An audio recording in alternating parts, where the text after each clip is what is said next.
Rajan D Vijayan வணக்கம் மற்றும் நன்றிகள் பல.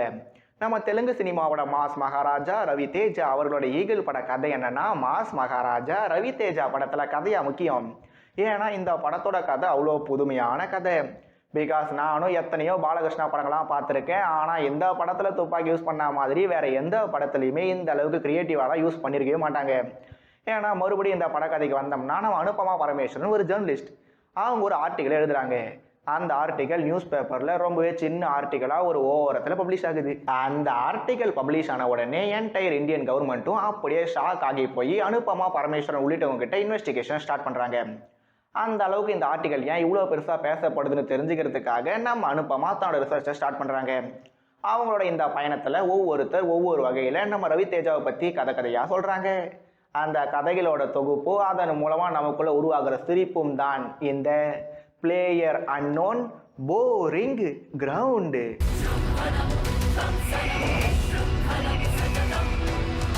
ஈகிள் இது நம்ம மாஸ் மகாராஜா ரவி தேஜா அவர்களோட படம். அதனால் நாம் இந்த படத்தை எப்படி பார்க்கணும்? மண்டைக்குள்ள மூளை இல்லாமல் தான் பார்க்கணும். Because my son is blind but he is ட்ரெயின்டுன்னு சொல்லி நம்ம ரவி தேஜா என்னெல்லாம் பண்ணியிருக்காருன்னு நாம் எல்லாரும் இதுக்கு முன்னாடியே பல படங்களை பார்த்துருக்கோம். அதனால் இதை ஒரு ரிவ்யூ வீடியோ இல்லாமல் இந்த ஈகிள் படத்தில் வர ஒவ்வொரு சீன் இல்லை மோமெண்ட்ஸை பற்றி வரிசையாக பார்க்க ட்ரை பண்ணலாம். அதனால் ஆப்வியஸாகவே ஸ்பாயிலர்ஸ் அஹெட். இந்த ஈகிள் படத்தில் இருந்து என்னோட முதல் பாயிண்ட் என்னன்னா, இதுவும் ஒரு கேஜிஎஃப் ஹேங் ஓவரில் வந்திருக்க மற்றும் ஒரு படம். ஏன்னா இந்த படத்தோட ஓப்பனிங்கும் கேஜிஎஃப் ஃபர்ஸ்ட் பார்ட் ஓப்பனிங்கும் கிட்டத்தட்ட சேம் டு சேம் தான்.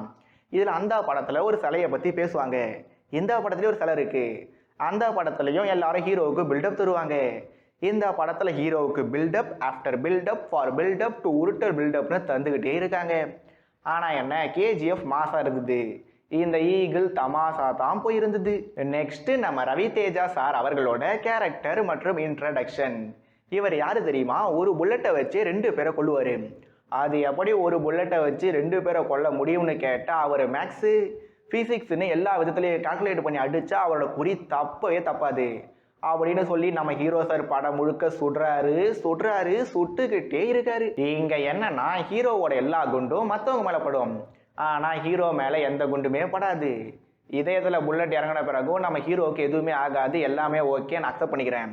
ஆனால் அதை இந்த படத்தில் இவங்க கொஞ்சம் இல்லை பல ஆயிரம் மடங்கு ஓவராக தான் உருட்டி இருக்காங்கன்னு சொன்னால் அது மிகை ஆகாது. நெக்ஸ்ட் இந்த படத்தில் நம்ம அனுபமா ஒவ்வொருத்தர்கிட்டயா போய் ரவி தேஜாவை பற்றி கேட்பாங்க. அப்போ ஒரு ஃப்ளாஷ்பேக் வரும், மீண்டும் ஒரு ஃப்ளாஷ்பேக்குள்ளே ஃப்ளாஷ்பேக்னு படம் முழுக்க ஒரே ஃப்ளாஷ்பேக் தான். லால் சலாம் படத்தில் கூட இதே மாதிரி ஒரு நரேஷனை ட்ரை பண்ணியிருப்பாங்க. அந்த நரேஷனை ஒரு சிலர் குறையாமல் பேசியிருந்தாங்க. பட் லால் சலாம் நரேஷன் எனக்கு பெரிய அளவில் குறையா ஃபீல் ஆகலை. ஏன்னா அது ஒரு மாதிரி சிம்பிளான கதை தான். ஆனால் இந்த ஈகிள் படத்தில் அப்படி இல்லாமல் இவர் சொன்ன கதை எது, அவர் சொன்ன கதை எது, இவர் எப்படி அங்கே போனார், அனுபமா எப்படி இங்கே வந்தாங்க, ரவி தேஜா எப்படி மாஸ் மகாராஜா ஆனார்னு நமக்கு எண்ணற்ற கேள்விகளை இந்த படத்தோட நரேஷன் உருவாக்க தான் செய்யுது.